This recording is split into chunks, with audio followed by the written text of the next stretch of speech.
let's take a deep dive into Scripture with Father John Worgel and Danny Gallagher.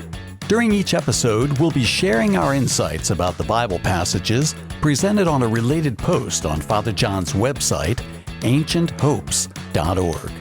To find the post we're discussing, go to the ancienthopes.org website and search for the title of this podcast using the search box on that page. Our discussions on this show will follow the posts listed on the ancienthopes.org website. Here are your hosts for our deep dive into Scripture today, Danny and Father John.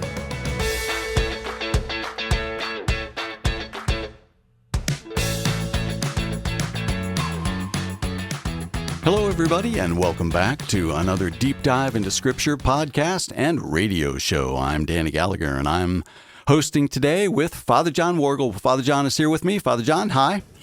Glad to be with you on this rather dreary December morning, isn't it? Gosh, well, I think we've turned the corner into winter, and so now it's just going to be cold, and I don't even know, did it snow this morning? There was a possibility of snow. Yeah, it just makes me feel like Edgar Allan Poe right now. Yeah, I'll tell you what it makes me feel like. It makes me feel like Joseph in the dungeon in the Dark Knight. So we've been talking about Joseph and his story, and so he was at the peak of everything, and then he went into a valley and got thrown in the dungeon for this mistaken messing around with Potiphar's wife, and then he went into this, what you called was like a St. John of the Cross dark night.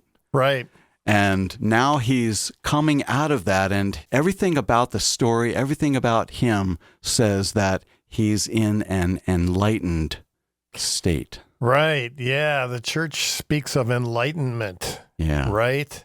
Yep. And it is a stage in the believer's life as they progress to God. Yeah. We are not afraid to use that word enlightenment because it's sort of been hijacked by the New Age movement, right? Sure, yeah. But there is such a thing as authentic enlightenment, and we have to make that distinction here. Yeah. I feel like it's not an enlightened state for me, but I do feel like all of the discussions that we've had, the podcasts that we've created, the posts that I've read on ancienthopes.org, all of that has really helped me understand the story so much better now, which is that's the reason you're doing it, obviously. But yeah, I mean, we just have to understand that this is not just history, okay? As valuable as it is as redemptive history, but they're also crafted to bring the soul along. To form the soul, right? Sure. And so that's what's happening as we go through all of this, Danny, is that there's a formation going on, a reorientation of our minds and hearts, beginning with the get-go with Genesis 1:1. I mean, What is Genesis, right? Sure. And so as we progress, we find ourselves, as we're reading, changing. And that's what's supposed to happen. Yeah, it's definitely happened to me. I've read these stories so many times, the whole story of Joseph and his brothers and his family and all of that, and I've never had this much understanding of it. And it's not just understanding of the story, but it's understanding of how does it pertain to me and my own life in faith. Right. And I have to say, Danny, the same thing for me. I mean, I've gone through this thing so many times, and yet I'm never tired of it because I always understand that there's something in there that I haven't seen before. There's some treasure to unearth. Yeah, for sure. So let's talk about Joseph, and this is Genesis chapter 41, right? Right. So the baker, he had his head chopped off, if I remember. The cupbearer forgot him, Yeah, left him behind. But no, the Pharaoh's troubled with the dream, and so now he remembers. After maybe 2 years. I know this dude back in the there was a guy somewhere. Yeah. Rotting away, But, even though he experienced the dark night, I think that he wasn't surprised. when the guards came in and say, okay, we've got to put you through a bath. Yeah. We have to shave you. We've got to make you look decent. You're coming before the king. You're coming before Pharaoh. Yeah. And so I think that the Dark Knight readied him for this. And Pharaoh sort of assumes that he's just like all his other, I mean, when you talk about Egypt, magic is the thing. I mean, they had this priestly caste that goes way back into prehistory. Mm-hmm. And everything was about magic. Yeah. Well, Pharaoh himself was considered a god, deity. That's right. A god. Yeah, that's right. Which is really amazing. You know, so here's this Hebrew waif, so to speak, you know, that comes before him. And, you know, Pharaoh couldn't help but think that, well, this is another man of power or something like that, because he was able to interpret dreams. And immediately Joseph corrected him and says, hey, no, I don't have any power at all. Yeah. And I think, you know, that all came from his new state. You know, well, he just saw who he was right. in his dark night. Yeah, yeah. And so he really, really believed that I'm nothing. And that's the huge difference between pagan and enlightenment and biblical enlightenment. Mm. Biblical enlightenment is a state where you really don't even know that you are in the state, in a sense, okay? Yeah. It's a state of connection and relationship with God where you are emptied of yourself and you're not seeking power, because it's not about power. Mm-hmm. It's, matter of fact, it's about powerlessness. Yeah. You feel keenly your powerlessness. Okay. Right. Now, believe me, what's going on in our culture, and it started back in the 60s, but now it's really on high octane acceleration, especially among the younger crowds. Okay. The Gen Z, you know, and what have you, is this desire for power. Mm. And that's why so many people are turning to the occult. Oh, yeah. Because the occult promise you power, mm-hmm. right? We want to feel powerful because we have this nagging thought about ourselves that we're not in control, and we want to be in control. And I want to feel good about myself. Sure. Right? Yeah. And so the occult in the New Age preys upon this vulnerability among young people. And so if you go into bookstores, I mean, it's been this way all my life, really, since the 60s, you know, but the occult section is getting bigger and bigger and bigger. Yeah. Right. Mm-hmm. I was just in Barnes and Noble. You look around and you think, good Lord, you know what I mean? 75% of this stuff is occult related. At least that's the feeling that I got, right? Sure. And even a lot of things like children's books and stuff like that, they're just mixing that into it, I think. Yeah. But enlightenment is a biblical term. I mean, if you look at St. Paul, he said in Ephesians 1, a great long prayer, you know, he prays for the eyes of our heart to be enlightened. Mm. And with the eyes of your heart enlightened, it really is a stage of really, everything is a stage when it comes to growing in the Lord, a stage of love, right? Mm-hmm. Okay. You're sort of look around you in awe of everything around you. People are proud are not in awe. Mm-hmm. Right.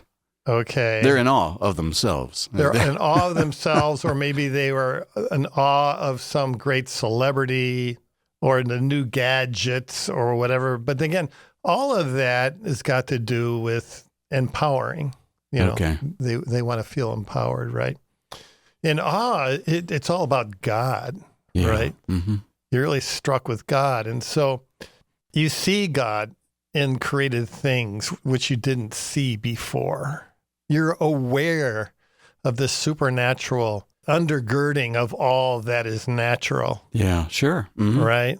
Yep. And again, you walk around more like in awe, which is a stage of basically worship, right? Mm-hmm. Oh, yeah. So it's all God-oriented, right?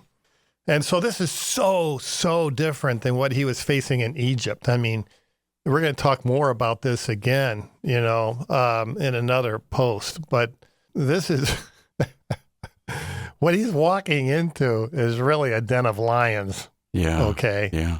I'm amazed that Pharaoh didn't just look at him and go, okay, cut his head off now.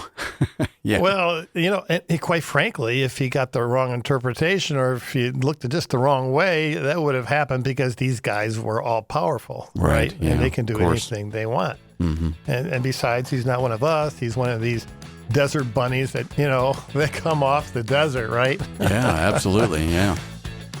You're listening to the Deep Dive into Scripture radio show and podcast with your hosts, Danny Gallagher and Father John Morgul. The text that we're discussing can be found on the ancienthopes.org website. Then use the search box to find the post with the same title as this podcast. Let's get back to our show with Danny and Father John. Quite frankly, if he got the wrong interpretation or if he looked at just the wrong way, that would have happened because these guys were all powerful, right? Yeah, and they can do anything they want. Mm-hmm. And besides, he's not one of us. He's one of these desert bunnies that, they come off the desert, right? Yeah, absolutely. Yeah. And so the clarity of thinking of Joseph, he in getting right to the point, Mm-hmm. not hemming and hawing, the fact that God is working through him on this whole thing. Yeah. And the fact that what he says is confirmed in Pharaoh's own heart. Yeah, right. Because there's something about dreams that's very true. And that is, whoever has a dream, the interpretation really, really, really lies within the person who has the dream. Uh-huh. Yeah. Okay. And he was able to bring that out. Yeah. So Joseph was able to say things that caused Pharaoh to understand.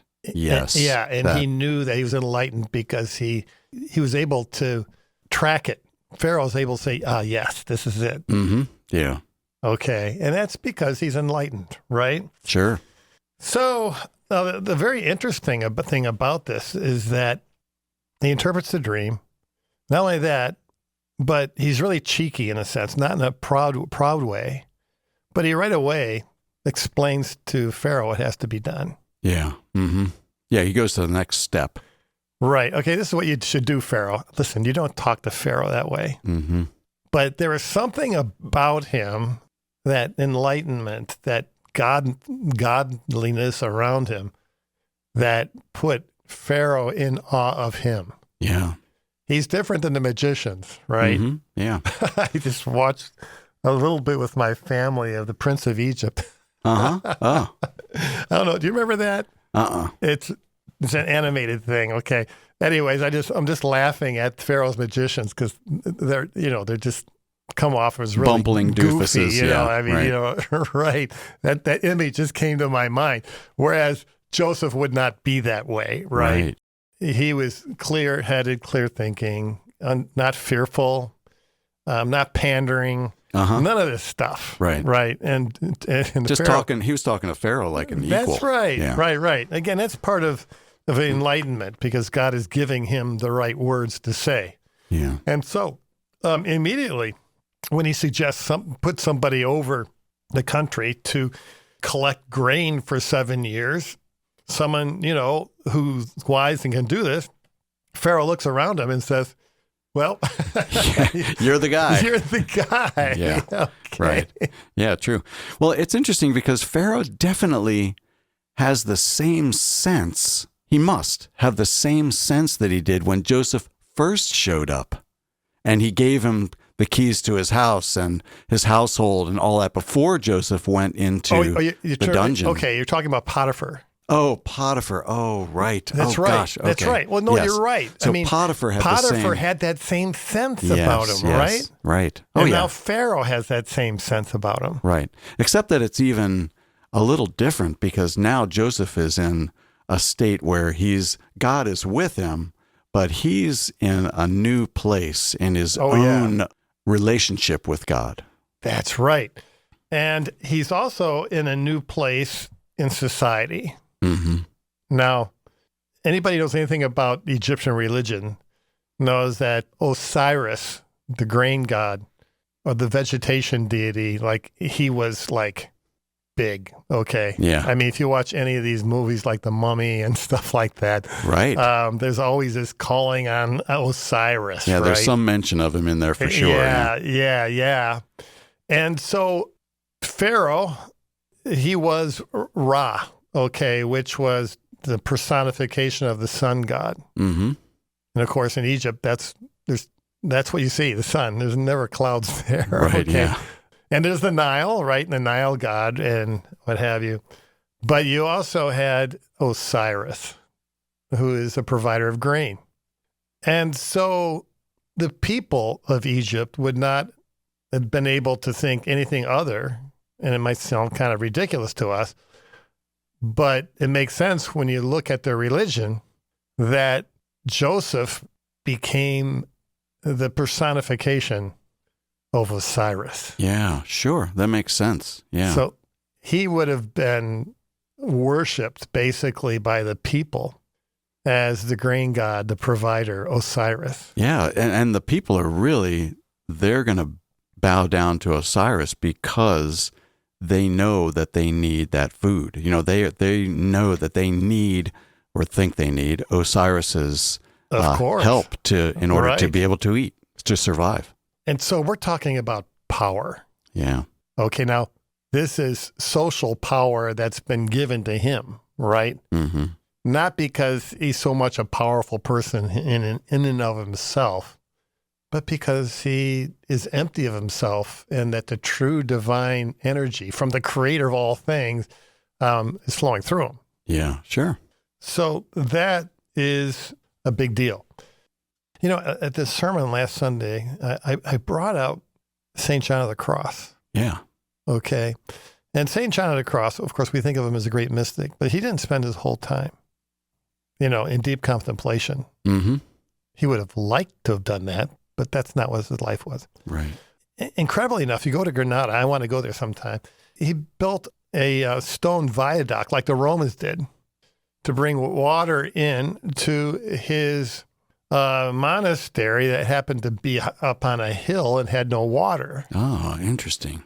And he did, you know, here's this guy. He must have weighed not more than 120 pounds, skinny, emaciated guy from fasting, you know, but out there working really hard with these stones and designing this and making sure that, he's a foreman of this job.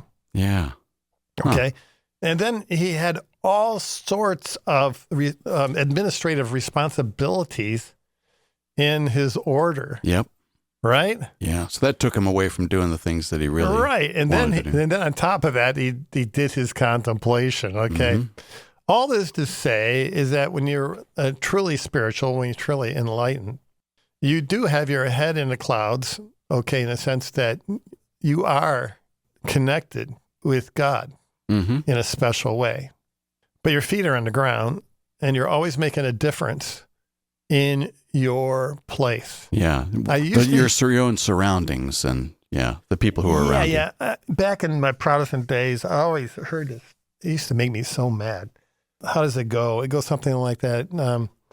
He's too heavenly minded to be any earthly good. Have you ever heard that? Yes. Oh, sure. Yeah. Oh, I hate that. Yeah. Right.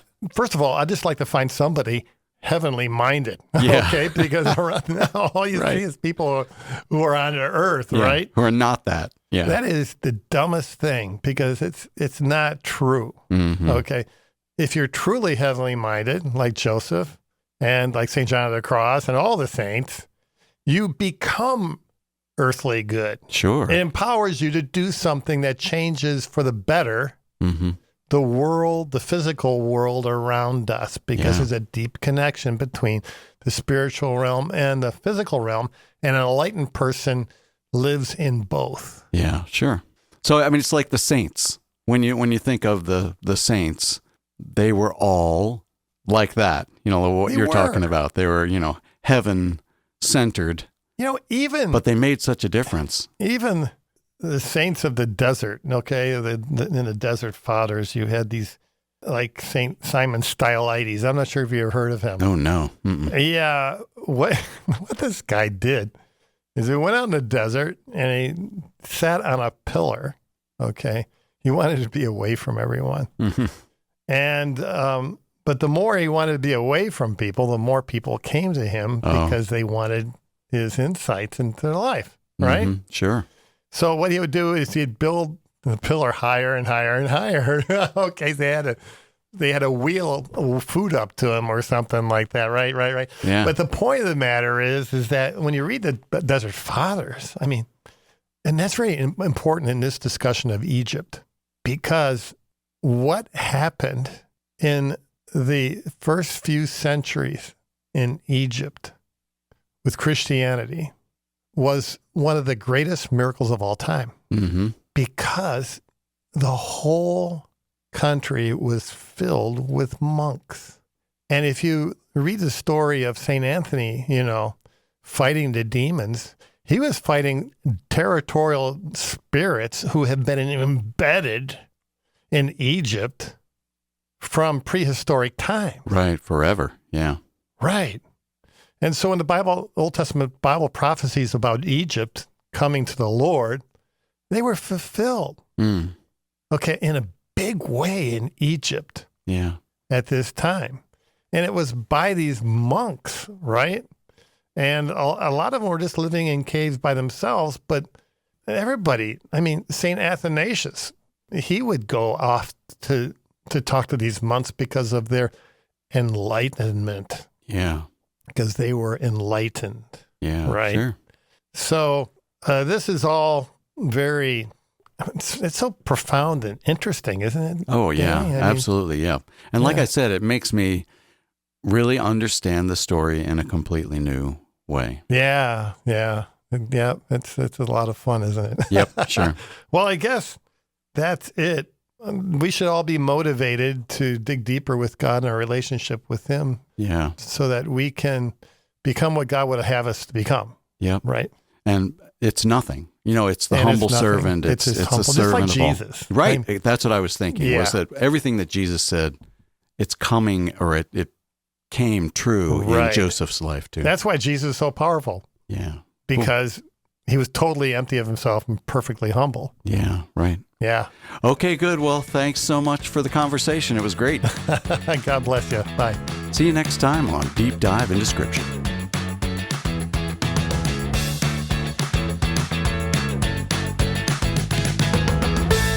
Thanks for listening. Please go to ancienthopes.org and the Books of the Bible links on that page for related posts from Father John.